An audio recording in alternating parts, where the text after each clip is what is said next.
Amadpur union cooperative agriculture সোসাইটির বিরুদ্ধে গুরুতর অভিযোগ এলাকার চাষিদের অভিযোগ যে বিগত দিনে এই সোসাইটি থেকে কোটি টাকার বেশি ঋণ দেওয়া হয়েছে বৈধ নথি ছাড়াই এবং সেই ঋণ এখনো অনাদায়ী, অথচ এলাকার ক্ষুদ্র চাষিদের জমির কাগজ অথবা অন্যান্য বৈধ নথি জমা দিয়ে ঋণ নিতে হয় এবং চাষিরা সেই ঋণ পরিশোধ না করলে পরবর্তী সময়ে ঋণ এমনকি চাষের বীজ ও সার দেওয়া বন্ধ করে দেওয়া হয়।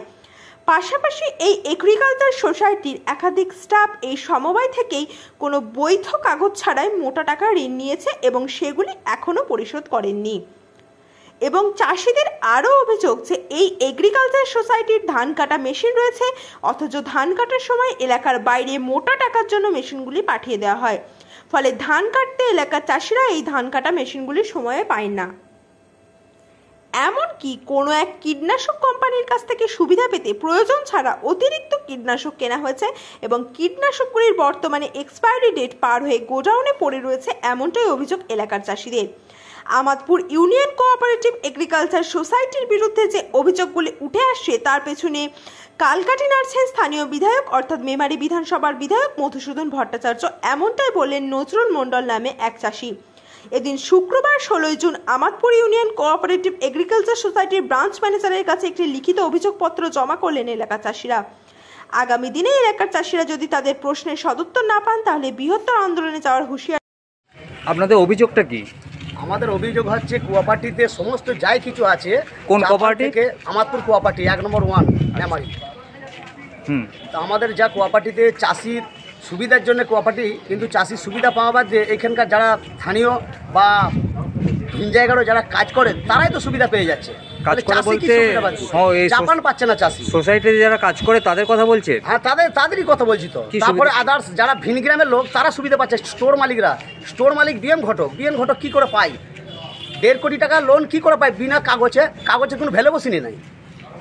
ঠিক আছে, এতে ধান কাটা মেশিন আছে, ধান কাটা মেশিন কাটতে যেও বারাকপুরের গ্রামে 4 বিঘে জমি কাটতে গেছে, সেখানেও ফোন মেরেছে। বাবলু বলে একটা ব্যক্তি ছিল, সে বলে ভাইপো আমার কিছু করার নেই, উপর থেকে ফোন এসছে, মেশিনটাকে তুলে নিয়ে চলে এলো। তাহলে সেই 14 বছর ঝড়ে যদি ধানটা ঝরিয়ে যেত চাষি, তাহলে সেই চাষিটা কী করতো? খেতে পেতো কি? তাহলে সেখানেও এক ঘাবলা, ওরা বাইরে ফোন এলো, সেখানে গাড়ি পাঠিয়ে দিলে। আলুর বীজ পাঠাচ্ছেন, লম্বা আলুর বীজ হচ্ছে মহেন্দ্র, সেখানে চাষি ফেসিলিটি পাবে না। সেখানে বীজের গাদা দিয়েছে সুনীল খাঁকে। হ্যাঁ, সেখানে সি পাবে ফেসিলিটি, অথচ চাষি পাবে না ফেসিলিটি। চাষিকে লোন ভর্তি হবে, সি পাবে ফেসিলিটি 5 কোটি টাকা। এর কারণ কেন? ওরা মোটা পার্টি আর বাকি চাষি পার্টি নাই। চাষির দলিল দিয়ে তো চাষি মাল নিচ্ছে, তাহলে চাষি কেন পাবে না? 1 বস্তা চাপন চালে চাষিকে দেওয়া হয় না। কী কারণে হয়? কার এগেনস্টে হয়? এদের যে হেড আছে সে হলো আমাদের এমএলএ মধু মাস্টার। অতএব সি এখন মেমারি থানার এমএলএ হয়েছে। সি যদি বলে তবেই সি পাবে যে কোনো ব্যক্তি, নাহলে পাবে না। ঠিক আছে, তা এত ঘাবলা 20 লক্ষ টাকা ঘাবলা হয়েছে, 20 কোটি টাকা কেন ঘাবলা হবে? তাদের হিসেব পরিষ্কার চাষিকে দিয়ে দিতে হবে, তা নাহলে চাষি আন্দোলন এরপর থেকে বড় হবে। ম্যানেজার সাহেবের সাথে কথা বলে? ম্যানেজার সাহেব বলছে উপর মহল থেকে আমায় অর্ডার দিচ্ছে, তাই আমি দিচ্ছি। ম্যানেজার যদি বলে যে দেওয়া হবে না, তাহলে তাটা হয় বলছে আমার কিছু করার থাকে না, কাগজ যা পাঠাবে তাই। তাহলে সাদা কাগজেও কি লোন দেওয়া হয়? ম্যানেজারকে সেটা বলতে হবে যে সাদা কাগজের লোন দেওয়া হয় নাকি। এখন কি সিদ্ধান্ত নেওয়া হলো? এখন সিদ্ধান্ত নেওয়া হলো যে আমাদের প্রতিটা জিনিসের হিসেব বুঝিয়ে দিতে হবে বরাবর। ঠিক আছে, আর যদি না বুঝায় প্রতিটা চাষির দলিল কষে যত বছর ধরে জমা নিয়েছে সমস্ত পয়সা ফেরত দিতে হবে। যদি না দেয় তাহলে ম্যানেজারকে ভরতে হবে, আর ম্যানেজারের সাথে যারা আছে সবাইকে ভরতে হবে। তাতে বাড়ি বিক্রি করুক আর জমি বিক্রি করুক, আমরা সব চাই না। গ্যাজার বাপ্পা সি এখানকার স্টাফ হয়ে সি কী করে পায় 1.5 কোটি টাকা লোন? কী করে পায়? নিঃসঙ্গ শান্তির ছেলে কাজ করেছে, সে কী করে 20 লক্ষ টাকা লোন পায়? আরও তো স্টাফ আছে, তারা কেন পায় না? কারণ কি আমায় এটা বুঝাও। এই লোন কি পাইয়ে দেওয়া হচ্ছে? আমরা মূর্খ বলে চাষি হয়ে যা বলে তাই বুঝলি নাকি? পাইয়ে দেওয়া হচ্ছে, এক্সপায়ার্ড ওষুধ আছে, কোম্পানির লোক আসছে ঘরের ভেতর ঢুকে সেই তাতে লেবেলিং মারা হচ্ছে। এবার তুমি বলবে ভিডিও ক্যামেরা করছো না কেন? ভিডিও ক্যামেরা জায়গায় পৌঁছে দিয়ে দিচ্ছে না, কিন্তু আমরা এসে দেখছি। এবার আমরা যখন আসি তারা বাড়ি চলে যাচ্ছে। এর কারণ সমস্ত এখানকার স্টাফরা দায়ী। তাই স্টাফদের ঘরে হিসেব দিতে হবে, ম্যানেজার থেকে নিয়ে সমস্ত স্টাফকে চাই। সবাই কি জড়িত এখানে? তারা জানে যে কে কখন ম্যানেজারে ঢুকছে, কে চাবি খুলছে, সে জানে না যে আমি কোন সময় কাকে চাবি খুলে দিচ্ছি, কোন অফিসার এলো।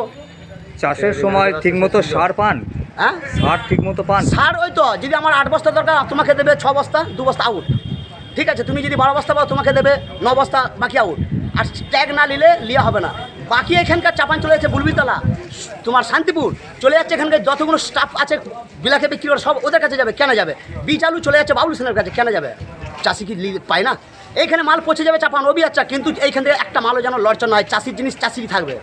ম্যানেজার সাহেবকে হিসেব দেবে বলেছেন? ম্যানেজার সাহেব বলেছে দেখা যাক, তারপর আমরা দেখছি, কিন্তু ম্যানেজার সাহেব দিক, নাহলে আমরা এর থেকে আরও বড় আন্দোলন করবো চাষিরা, পরিষ্কার কথা। আপনার নাম? আমার নাম নজরুল মণ্ডল, বাড়ি? বারাকপুর।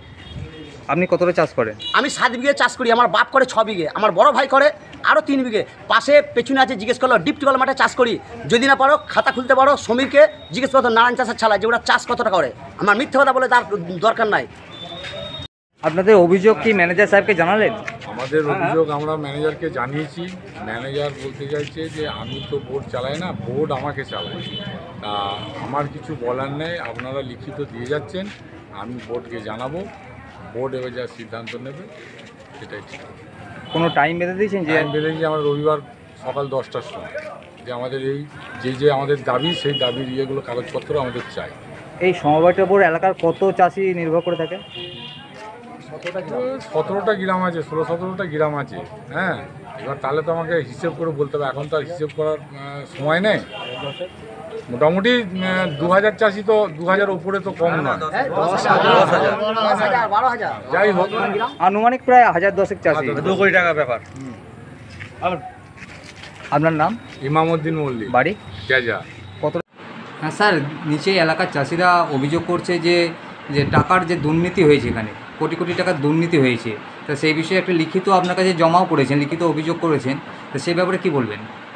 দেখুন, দুর্নীতি হয়েছে কিনা সেটা তো ওনারা ম্যানেজমেন্টের কাছে ডেপুটেশন দেবেন বলেছেন। ওনাদের দুর্নীতির কথা কোথাও কিন্তু লেখেননি। ওনারা বলেছেন যে কিছু পয়েন্ট ওনারা জানতে চান, সে সম্পর্কে ওনারা ম্যানেজমেন্টের কাছে একটা ডেপুটেশন দিতে চান। তো সেই ব্যাপারে ওনাদের আগামী রবিবারে 10টার সময় ওনারা আসবেন, ম্যানেজমেন্টের সঙ্গে সেক্রেটারি চেয়ারম্যানের সঙ্গে কথা বলবেন, এটাই ওনারা আমাদেরকে লিখিত দিয়ে গেলেন।